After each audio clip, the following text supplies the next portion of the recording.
Mengejutkan, Kapten Ruslan cuma jadi korban.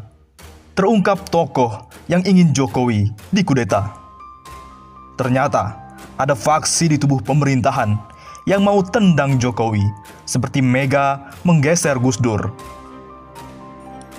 Penangkapan Kapten Purnawirawan Ruslan Buton dianggap sebagai imbas dari ketakutan pemerintah karena ketidakmampuan dalam penanganan COVID-19 dan stabilitas ekonomi.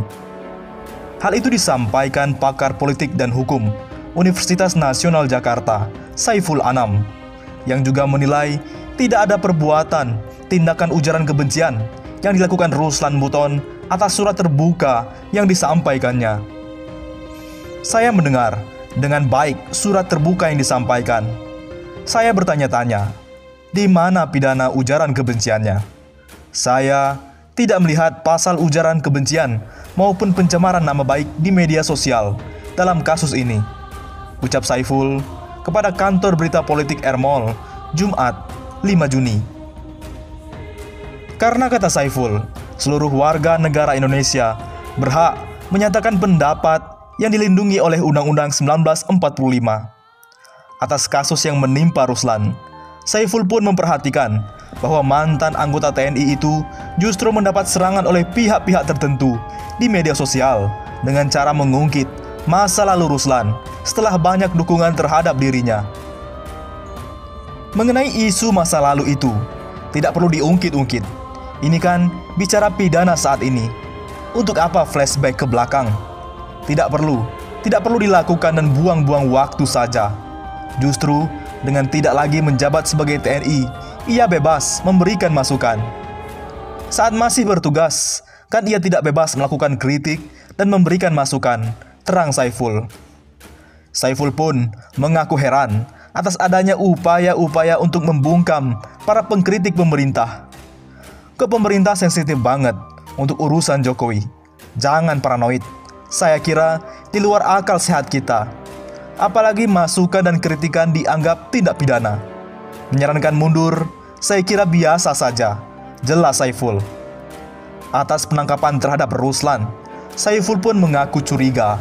Hal tersebut merupakan efek domino ketidakmampuan pemerintah dalam mengatasi berbagai persoalan di tengah pandemi COVID-19. Saya curiga, ini bagian dari efek domino ketidakmampuan penanganan corona dan ketidakstabilan ekonomi, sehingga berimbas kepada ketakutan yang berlebihan akan adanya pemberhentian presiden, pungkas Saiful. Di sisi lain, diduga ada faksi di tubuh pemerintah yang mau tendang Jokowi, seperti Mega menggeser Gus Dur. Giliran aktivis Haris Rusli Moti bicara soal kemungkinan kudeta terhadap pemerintahan yang sah.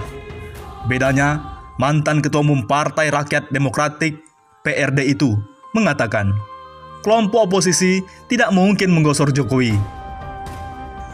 dari kursi kekuasaan. Sebaliknya, Haris Rusli Moti mengatakan menerima informasi mengenai manuver faksi tertentu di tubuh pemerintahan untuk mengambil alih kekuasaan. Pernyataan Haris Rusli Moti ini disampaikan melalui akun Twitter @MotiZenChannel. Boni Hargens mengatakan ada rencana kudeta memanfaatkan situasi COVID. Aku yakin rencana kudeta itu tak mungkin dilakukan oposisi, tulis Haris Rusli Moti. Aku justru dapat informasi ada faksi-faksi di dalam tubuh kekuasaan yang berencana tendang Joko Widodo dari jabatan presiden, sambungnya. Skenario pengambil alihan kekuasaan dari tangan Jokowi saat ini paling mungkin mengikuti skenario ketika Megawati Soekarno Putri menggeser Abdurrahman Wahid alias Gus Dur pada tahun 2001. Jadi, siapa tokoh yang ingin merancang kudeta? Boni Hargens mengaku kantongi nama tokoh yang ingin rancang kudeta. Sebut ada bandarnya. Direktur Eksekutif Lembaga Pemilih Indonesia (LPI), Boni Hargens mengaku sudah mengantongi nama para tokoh oposisi yang ingin merancang kudeta terhadap pemerintah yang sah di tengah pandemi COVID-19. Kelompok ini katanya ingin memakai sejumlah isu sebagai materi provokasi dan propaganda politik. Di antaranya, isu komunisme dan isu rasisme Papua menyusul gejolak akibat kematian warga hitam George Floyd di Minneapolis. Di Amerika Serikat, isu lain yang mereka gunakan adalah potensi krisis ekonomi sebagai dampak inevitable dari pandemi COVID-19. Kelompok ini juga membongkar kembali diskursus soal Pancasila sebagai ideologi negara. Kata Bonnie Hargens kepada wartawan Kamis 4 Juni 2020.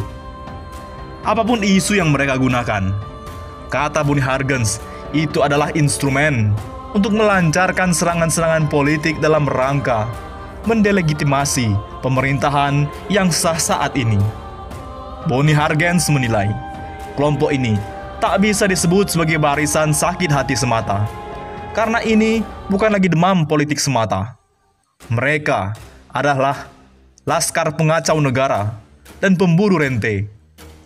Mereka adalah gabungan kelompok politik yang ingin memenangkan pemilihan presiden 2024. Yang kedua, kelompok bisnis hitam yang menderita kerugian karena kebijakan yang benar selama pemerintahan Jokowi. Ketiga, ormas keagamaan terlarang seperti HTI yang jelas-jelas ingin mendirikan negara syariah. Keempat, barisan oportunis yang haus kekuasaan dan juga uang. Untuk itu, Bonnie Hargens lebih suka menyebut mereka sebagai laskar pengacau negara ketimbang barisan sakit hati. Mereka tuturnya pengacau karena ingin merusak tatanan demokrasi dengan berusaha menjatuhkan pemerintahan sah hasil pemilu demokratis. Mereka juga mengacau karena ingin mempertanyakan kembali Pancasila sebagai ideologi negara. Ada intensi untuk menuduh Pancasila sebagai bukan ideologi. Mereka juga pemburu rente karena memiliki orientasi mencari keuntungan finansial.